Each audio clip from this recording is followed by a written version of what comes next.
Alright, I picked up this Exceed Madfire recently. It is a nitro powered RC. We're going to be doing several different videos in this series of, I call it maintenance. Today we're going to start off, we're going to pull the nitro engine off of it. I've had it running yesterday. I ran about a half a tank through it. Runs pretty decent. It does need a glow plug. I had to run it with the glow plug igniter still connected to it just to be able to keep it running. Glow plug's pretty wore out on it. I didn't drive it too hard or anything, just a couple of passes through the yard. Within the series, we're going to be removing the shocks, removing front, center, and rear diff.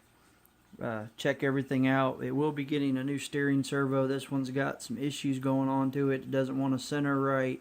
Wants to lock itself to one direction or the other while you're trying to drive. I think the servo's just gone out. It is a 2.4 gigahertz car.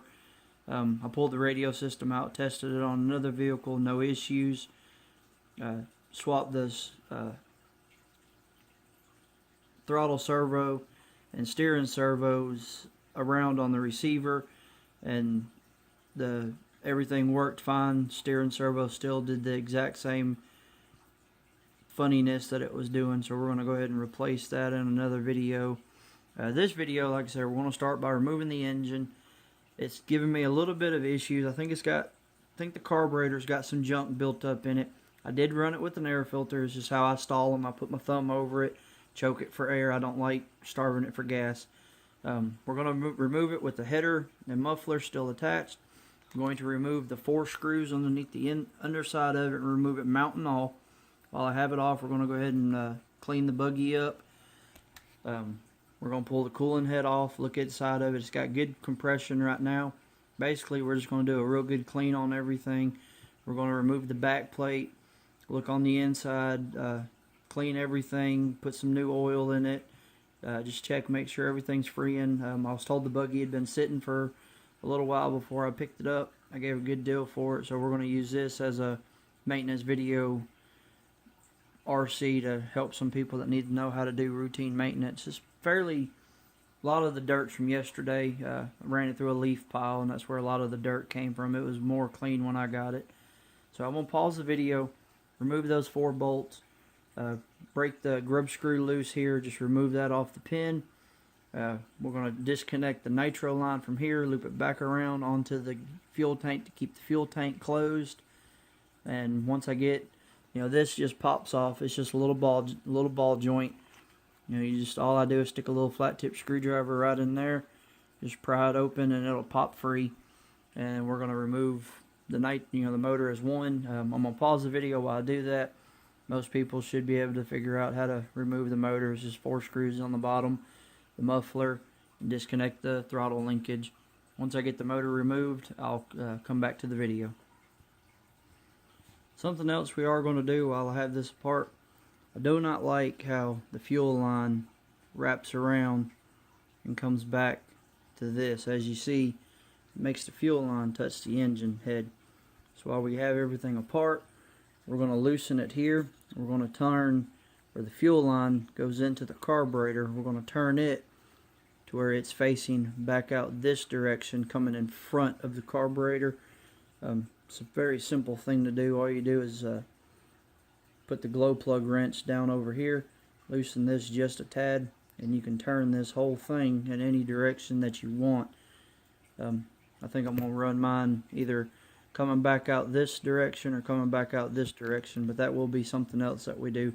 I don't know if this is the stock setup or if somebody else has changed this, but we're definitely going to put it in a different direction so I don't have to worry about melting the fuel line or having any other issues. It's not anything I like.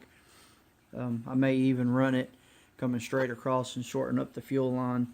I do have a fuel filter on order. I like to run the little inline filter, so it will be getting a fuel filter put onto it also. Alright, this is what it looks like without the motor. Like I said, just loop the fuel line back around, keep the fuel tank plugged off.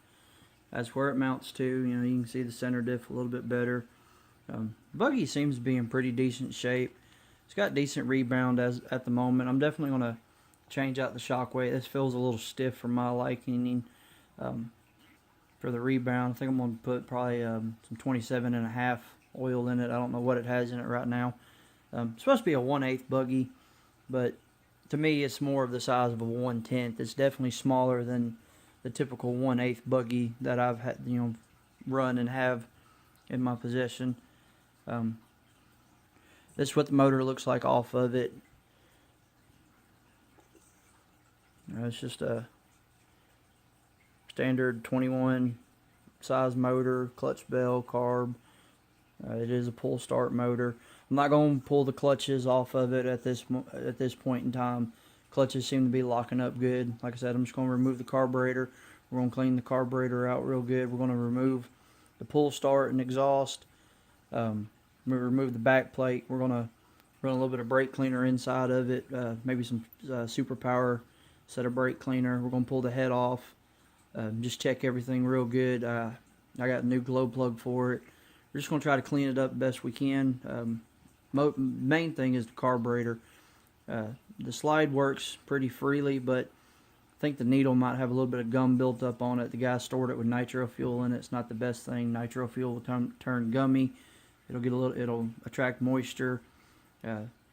Anytime you have a nitro and you get done running it, it's always good, unless you know you're going to be running it the next day. If you're going to let it sit for any length of time, pull the glow plug out of it. I use WD-40.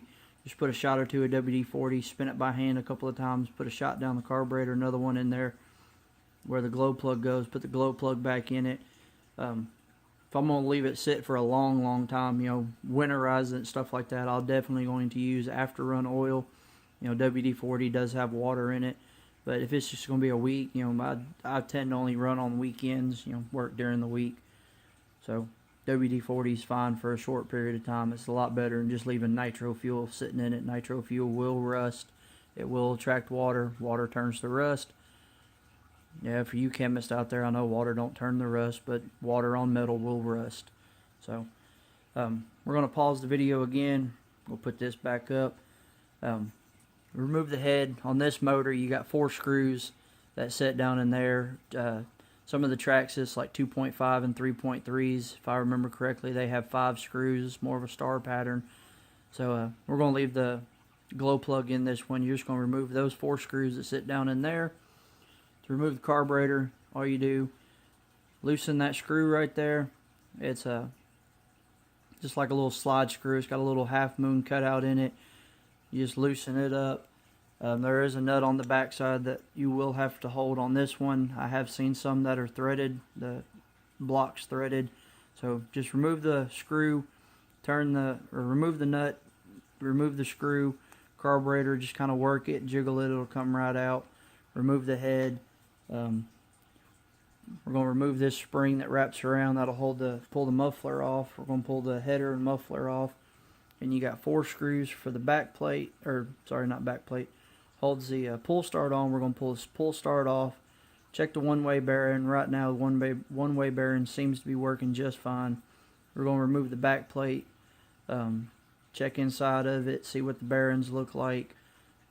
We will not be removing the clutch setup on this. I don't see any sense on this. We're just going to spray the whole engine down with some degreaser. Let it sit. Use a toothbrush. Just basic cleaning it. Try to get it cleaned up the best that we can. Not going for perfection here. This is, it's going to be dirty on the first run. We're just trying to make it look as good as possible for now while it's sitting on a shelf. So I'm going to pause the video. Go ahead and pull that apart, and I'll show you what it looks like when it's all broke apart here in a minute. Alright, I'm going to change this a little bit. We are going to record taking this apart for people that may need help with pulling one apart. I'll try to keep it on camera the best I can. Doing this on a cell phone with a little bitty holder is not the easiest thing to do. I'm not getting big into YouTube, so I'm not about to spend all kinds of money on cameras and tripods and speakers and all this other stuff. First, we're going to go ahead and remove the muffler. Just take a pair of needle nose pliers. Just grab the end of the spring that comes into the muffler. See right here, all we're going to do is grab it, just pull it up. You'll see it, pull out of the hole, wrap it back around. Just give it a quick little wiggle. Of course, it's been on there. It's got some heat that's done. There's a little washer, so it may be a little stiff. This one is definitely stiff. Just keep working it back and forth. You know, you're trying not to damage. So it's got a little silicone gasket that helps keep it sealed. We're just doing our best not to damage that. So there's the muffler. We're just going to take the spring, wrap it back around, stick it in that little hole. I seriously doubt that hole is going to show up. You got multiple holes for different angles. We're just going to take it and stick it through one of them. That's going to be the muffler right there. You know, we're not going to do anything with that. We're just going to set that off to the side for the time being. Like I said, there's a little silicone gasket. Helps keep it sealed. We are going to pull that off so I don't have to worry about the degreaser hurting it. Just be real, careful with it. Just peel it off the best you can. It should, hopefully it'll come right off without damaging it. They're pretty inexpensive to buy a new one if you need a new one. Mine does have a small little tear in it, but it's still got more than enough meat to keep everything sealed, so we're going to reuse that. There ain't no reason not to. We're going to pull the cooling head so you can see the carb a little bit better with what I'm doing with it. Generally, they're going to be a 2.5.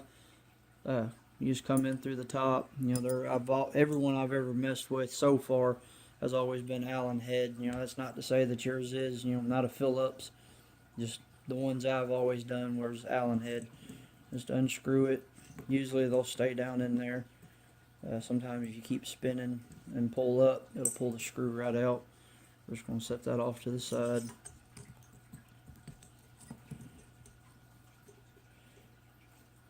Like I said, just keep spinning, pull up, and it'll pull the screw out with it. Or just loosen off all 5, 4, however many you got, 3, 2. I've bought them before where people have, for some reason, pulled the cooling head off at some point, and they decided that 2 screws would be plenty to hold the head on. Anytime I buy something used, I always pull it apart just to make sure. You get people that want to use wood screws and stuff like that, machine screws and plastic. I'm not that type of person. I like it to be the way it needs to be, the right way. And take care of it, and it'll take care of you, basically. Then once you get all the screws out, you just lift it up. They do come with a copper head gasket to help seal it. You definitely want to have your copper gasket. You do not want to put it back together without the copper gasket. You're not going to get a good seal. You're going to leak. Leaking is going to make you lose compression. It's not going to run right. So now this is the cooling head main body, so to speak. And this is what they call the button head. It's what the glow plug screws into. It's got your combustion chamber with the little head gasket. We're just going to leave that together. I'm not going to pull the glow plug out. The little copper gasket will come off. You can replace these. This one's in good shape. I don't see any reason to replace this one. We're just going to take a little toothbrush and just wipe all that gunk off. You can see that it's got some dirt built up on it. We're going to try to clean up inside here the best we can. A little bit of toothbrush, some degreaser. Same with the outside. Now here's the bottom of the cooling head. We're just going to clean all that up. Try to clean out between the fins. Clean on the inside. There's that's going to be the piston on the inside of it. It's down at the bottom now. We'll bring it up to top dead, what they classify as top dead center. Definitely don't look too bad. It's got some miles put on it, but it's not burnt. We're going to clean all this up. We're not going to pull the piston out of it. I'm just going to leave that in there for time being. I do have some junk motors laying around that we will I'll show you how to completely disassemble one in another video. You definitely want to take note of the angle of your carburetor. So when you put it back together, you can get it as close as possible. If you re-angle it, stuff like that, you may have to readjust your linkages. So mine sits just about from 9 to 3. It does have a slight cant to it going downward, so we'll try to get it as close as possible. Like I said, to remove the carburetor, you're just going to loosen this screw, hold this nut on the back side at the same time, right there, and remove that. It'll push out from one side. Generally they'll only go through one side and come back in, and you're just going to wiggle the carburetor and lift the carburetor up. We're going to go ahead and do that now.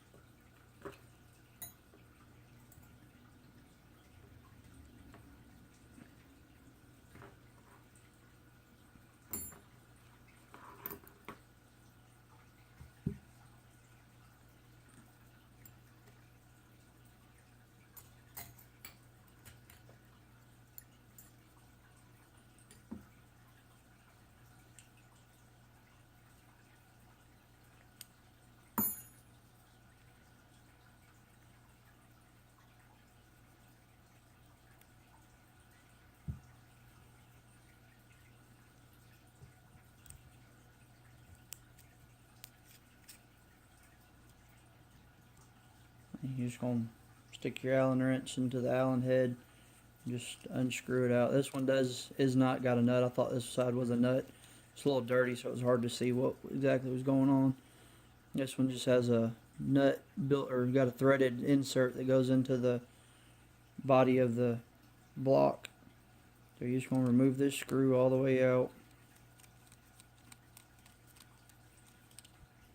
just like so. And the carburetor should, that's what we're going to try real quick. Sometimes what you have to do is put the screw back in, get you an object, and just kind of whack it. There we go. So it's got a half moon. What happens is as you tighten it down, see if I can get that half moon. See, it's got that little cutout.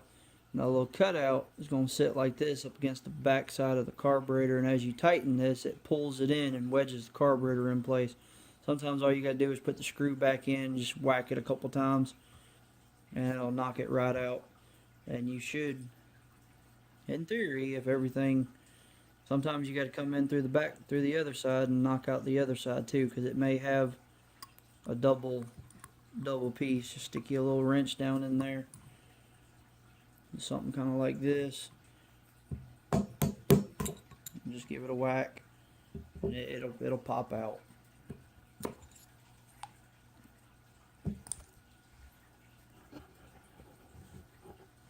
And that's all. That's how this thing. That's all that holds the carburetor really in place. You got these two pieces with half moons on it. Both of them are just going to get squeezed together and create a wedge that holds the carburetor in. And all you're going to see, the carburetor will now move. Just jiggle it and lift it right out. That's going to be the base of the carburetor. Down inside there is going to be the crank. It's going to be solid. Then eventually you'll get the cutout. That's what allows the air fuel to mix in, and it'll keep spinning. And right now everything has got a good, it definitely feels good.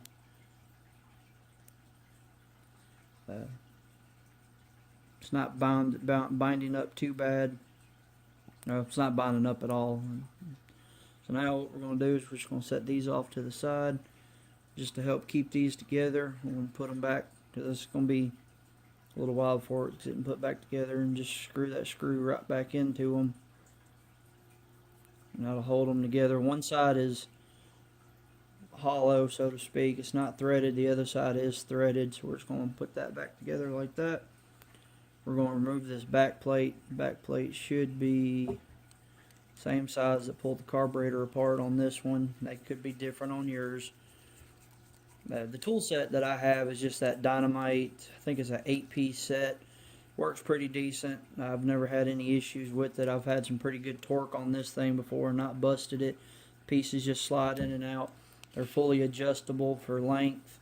You just push it and swap it out. It's got 5 different nut drivers. I think 4 different Allen heads. The Allen heads are, you got one on one side, another one on the other side, and several, I think it's got 3 different Phillips flat tip bits, so it's definitely more than 8. I can't remember how many. It comes with a little wrench, but I have yet to find any RC that this fits. It's either always too big or too small, so that was kind of pointless. It does come with a pretty decent little carry case.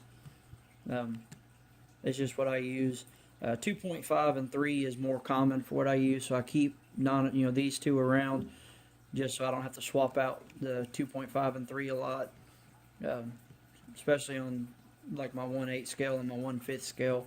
3 is very common, and I like using that. If I need to really torque out a bolt, I can put a pair of pliers on those and really get some leverage for breaking some stuff free. I'll use Loctite on a lot of my metal bearing machine screws that go into metal. I'll put Loctite on all of those, especially on my Red Cat 5th scale. If you have one of those, that is by far the very first thing you need to do is take that thing apart and redo every single nut and bolt that goes, well, bolts don't go into metal, but every single nut, sorry, it's been a long day, every bolt that goes into a metal surface needs to have Loctite. That's the only problem I've had out of all my Red Cat 5th scales, is every bolt that threads in the metal will back itself out. So once you get those off, this is the one-way bearing. It's pretty clean. I haven't had any issues. It engages like it's supposed to. Then you'll have 4 more screws to remove this back plate. Should be the same size. Something I like to do, just because it is under a lot of pressure, is break them free in a star pattern. Don't back them all the way out yet. That way you don't have to worry about one side popping up or anything like that. Once I get them all broke free, I'll back each one out just a little bit until I know there's no pressure on them, and just unscrew them. Generally they'll be the same screws that held the back plate on. Just try to keep them separated if you want to. I just set all mine in a little pile off to the side. Like I said, they're the exact same screw that holds the pull start on, so it won't really make that much of a difference if you get them mixed up. If yours are different, keep them in a separate pile. One thing I've noticed with Traxxas, a lot of times the back plate on a lot of the Traxxas motors that I've pulled apart have been Phillips.